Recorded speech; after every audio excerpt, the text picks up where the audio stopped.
Hello, people, and welcome to BTG. This is your host, Mr. Shaker. You may know me from such songs as After Call and You Shoulda Took the. And I don't know what happened to my last video, but something happened with the processing, and I don't know what was up with the Elgato capturing card. For some reason or another, because it did capture the video fine, however, I think that's what is the issue. It's when I transferred the video over to a different application to go process pretty much to configure the vid. Because even though it is live, I have to add in the music and all that. So I think when I used the other application, it didn't work out correctly. It didn't process correctly, so that was the main issue. So, as I was stating in my last video in regards to, just to leave off what I was going to discuss is with white privilege, is that I've seen a lot of people where they say it exists, or no, they say it doesn't exist, and they will refute it up and down. Then others will say, yes, it definitely does indeed exist. However, I was thinking that it was funny because if you look at both parties, one group says it doesn't exist, and those people who usually say it doesn't exist and refute the claims, they believe that it doesn't exist and that it should not have any effect on you right now whatsoever. And keep that in mind for later, right now. And you have the other individuals who say that white privilege actually does exist and that it is causing some problems right now, which when you think of the two individuals, or those two sides in arguments, they're both correct in that it exists and it doesn't exist, that it does affect people and it doesn't affect people. Because the truth is, if you look at it as existing, it's almost, I guess the best analogy I could actually say in regards to white privilege is that, think of it similar to the nuclear radiation or the fallout for Hiroshima. Some of it could potentially still be around, or at least effects of it. However, right now you would have experiences the fallout. That's it. It's not really affecting us as much as we can really detect. I mean, even if there's some out there, or at least, those diseases such as leukemia, which I'm uncertain as to whether or not leukemia was actually existed before, before the actual atom bomb dropped. However, I do know that it's out now, and that this is what we can see those effects of radiation. And I was saying it's the same thing with white privilege, is that it has, like I said, it's existed. I mean, the stuff that we see now that exists, is what I would say it exists. However, there's no new privilege from being white being created today. And that's the key factor, because some people, when they say today, is they sort of belittle what occurred in the past. Because when you think about people in the past who have encountered, like, such as individuals not getting jobs, just based on someone not want to hire someone based on their race or their names or whatnot, when someone's saying, if you want to get a job, try to choose a less ethnically, I would say an ethnically noticeable name, such as Jerome, which is kind of funny. A fun fact is that Jerome actually originated from Ireland. And I guess when you think about how they always compare black and Irish together, it does tend to make some sense on how it can be quote-unquote disparaging.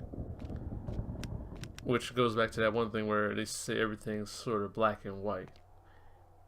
And it's just kind of funny how that actually works out, where black was used as being disparaging, which, like I said, I'm glad that people have got in their minds that they say black is beautiful as a way to encourage themselves. And it shouldn't be to discourage anything else. Like, if someone says black is beautiful, it doesn't mean white is ugly. It just means that it's also beautiful because it has been told that it was ugly for so long. At least, you know. And even in some places, like I heard in, what is it called? In South Africa, they actually had an issue where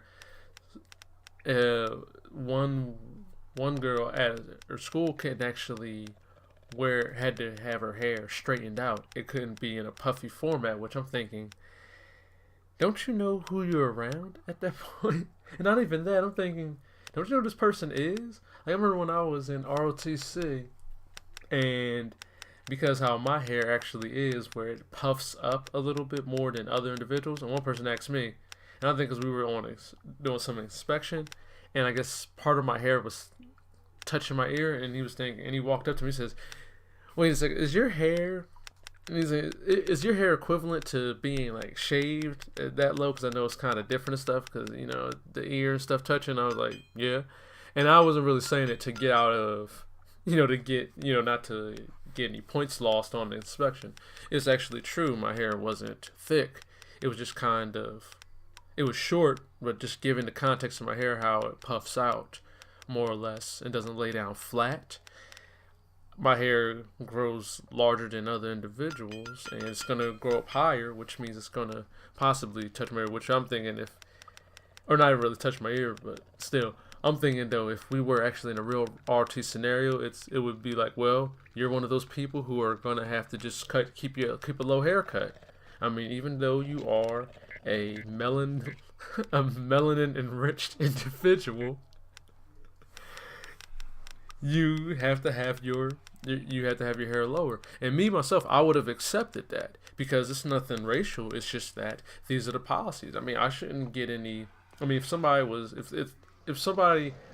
had that werewolf syndrome, they wanted to be in the military and they had to shave every day, and for them how fast they have to grow their hair back, then yes, I mean, if you want to be the part, then you're going to have to go the extra mile. Just because somebody was in a privileged position, not necessarily being white or black, just privileged position, doesn't mean that, or someone was in a less privileged role, it just means that it just took them longer to get to where they were at. And yes, you should, I mean, it's admirable and you can admire those individuals. However, you don't have to give them, I mean, you can give them some slack. However, you don't have to, because at the end of the day, even if if we had to arrive at the same spot and some of us are closer than others, it doesn't mean that the person that had to go 5 miles should now be privileged to other tasks, or they shouldn't be privileged to any obligations because it took them longer. I mean, we can keep that in mind, and I think that some businesses that do keep that in mind actually become a bit more successful, as long as it's not an overabundance of it. Because if it was, then people could eventually get over, and that is something that I try. That's one thing I try not to do at my job, and that's something other individuals, I hope that they don't do. Because I always heard about this one type of individual where they would actually, I don't know if any of y'all ever heard of this individual where they actually go to work late. Like, if there was a grace period of some sort, they would come to work late and leave work early, which for me, that was never my case. My case was, if I came in early, then I'll leave on time. If I came in a little, or if I'll leave on time, or may stay a little after. If I stay a little after, then, or if I come in a little late, then I have to stay after to make up for that time. I mean, even if it's 3 minutes, there's no point in me leaving earlier, because I still owe that time. And even if my company doesn't recognize it, I recognize it, and it's just something that I personally do. Because how, I guess y'all would say it's principle, more or less. Because if you don't have the principle or no discipline in any of your goals or tasks, then I don't see how you can succeed. It reminds me of these individuals where they wish to gain money from the lottery. It seems like a simple deal. Pay $5, can win $100,000 for $5. It's tempting. However, the likelihood of winning that, you'd be better off saving that money and getting ready to invest. Or, as I like to say, if you're going to invest, you don't have to invest in stocks. You can invest in yourself. Because really, when you think about money itself, or investments where it's supposed to be money, your money working for you, if you actually didn't have another mode of income, then your best bets of being a quote-unquote rich is your job. Because that's your only mode of income, depending on what you do, of course. I mean, if you enjoy your life or where you're at, then that's fine. I know some people who have rich, quote-unquote, lifestyles based on what they do. Because I know or they do what they want to do. I know somebody that's, I think, a welder, a true blue-collar position. And this person, they go out, they do a little fishing, and they're content with their lives.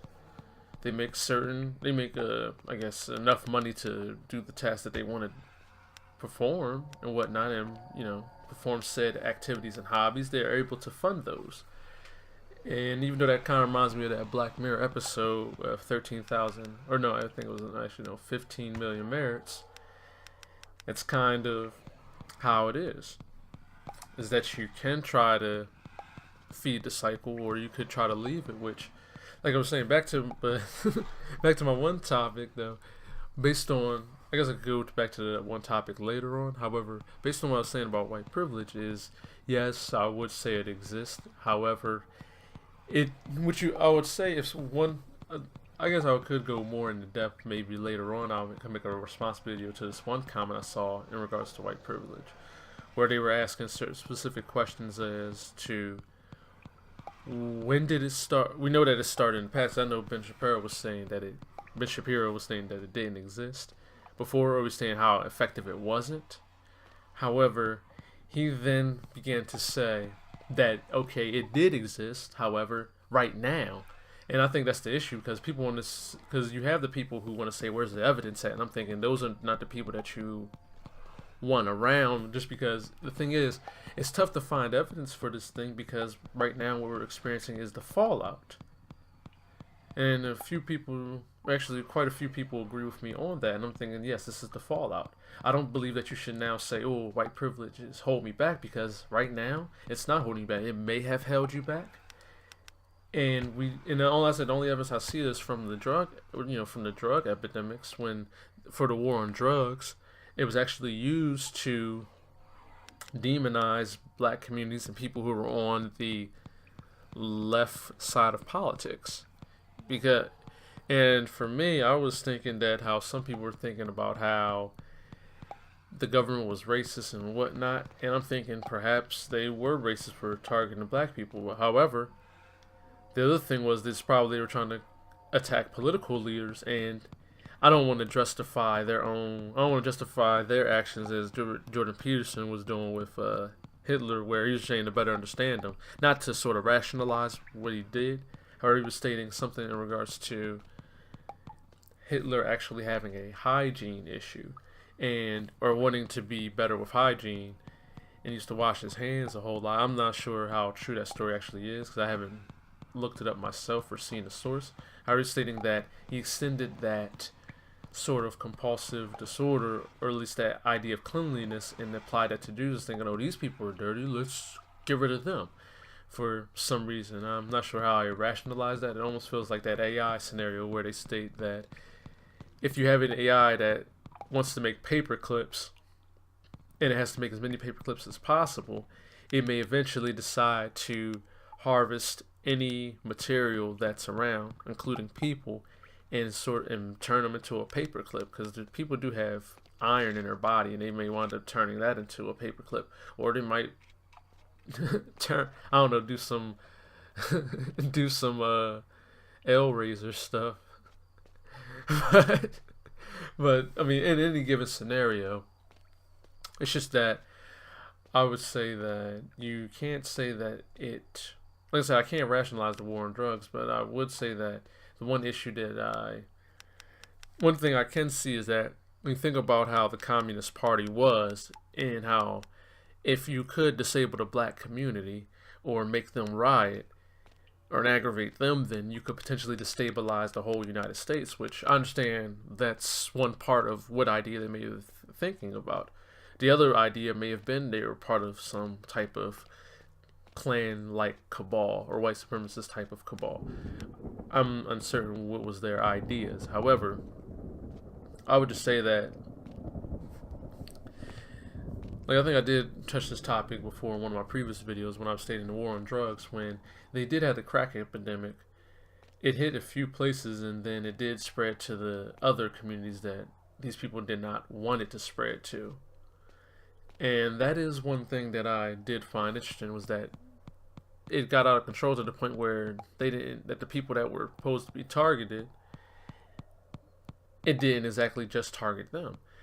And then I'm thinking with this opioid epidemic, it's not fair, because I'm thinking like all this privilege of them being treated nicely, it's not helping them out at all, because these people are going to continue it, because now they're saying, and I think this one issue, I was thinking about somebody when they said their addiction, and then they were thinking that it's a disease, and I'm thinking you could treat it as a disease. However, I wouldn't keep saying it is a disease, because if you keep saying that it is a disease, then the issue is you're going to say, okay, how do you're going to wind up being privy to someone else's medication at that point, which they're going to say, okay, you have a disease. They just keep disappearing for some reason or another. But anyways, they were saying, oh, you have a disease. Let me fix that up with more medication, and then you're going to be more addicted. You know, I noticed some stuff wasn't dropping out, so that's why I'm switching with the pistol now. Oh, no. Okay, wait, no, what the heck? Fudge.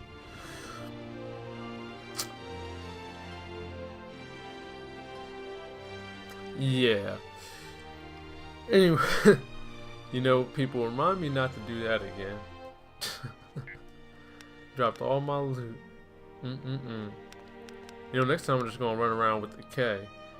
I mean, we might as well just, I guess, go OP on it and not even try to do anything silly anymore. I'm gonna think of it like in a survival scenario next time around. Like this time I'll wind up making a change. So, yeah, I don't know why I did that dumb stuff. So I'm not gonna try that dumb stuff anymore. I'm definitely gonna be more cautious next time. But anyways, as I was saying, I don't really think white privilege has much of as effective as it is now. I mean, as effective as it was now. And honestly, I don't see it as much of an advantage, because you know you got white people who have to deal with trying to not sound racist or whatnot. And then for me, I would advise those individuals who do get called racist to say, yeah, I was like, okay, fine, I am a racist, a bigot, and a homophobe. Because if you do that, you just did the scenario where if you go attribute this to a black person, where they would say, okay, this black person is like if you had somebody that was acting aggressively, and then they're like, oh yes, you know, I am a thug. Yeah, what now? Now, if you just said now you're a thug, you have just went into their stereotype. Now you're a loose cannon. And they're going to view you just became what they wanted you to become, because they're thinking, oh, you proved my point. No, actually, it didn't prove your point. You're not showing your true colors, because those aren't your true colors. This is how you're acting, because this is how they treated you. And now those people who feel a bit marginalized, those individuals are now being called racist and stuff. You should know how it feels now to be marginalized when someone else feels, because I mean, I felt marginalized a few times, and now hopefully they know how it feels, and hopefully they actually understand that, you know, where other people are coming from. That way, if they have better understanding, then we can actually come to a consensus and then remove this whole white privilege nonsense, which for me, I'm thinking, if we are going to acknowledge that it did exist, but it doesn't exist as much, then I think what we should do is also try to say the events that have happened in the past, like a large amount, or the black people being locked up as the rate that they're doing right now. We're going to have to look into the past. I know people don't like to look into the past, like when they say, okay, oh, white people were probably slaves. It's like, no, these people weren't slave masters. A lot of people were slaves. However, that doesn't really get them off the hook, because some people are thinking, like, they want to prove the argument, say, oh, the people that are alive today weren't slave masters. But I mean, for me, I'm thinking it doesn't really matter because I'm thinking like people say I'm not racist because I'm around black people. It's almost like saying I'm not racist because my slaves were black. And I mean, you had overseers and other people who just didn't really give a crap. But that's a whole nother discussion for our next video. Alright, people, this is Mr. Shaker. I'm out.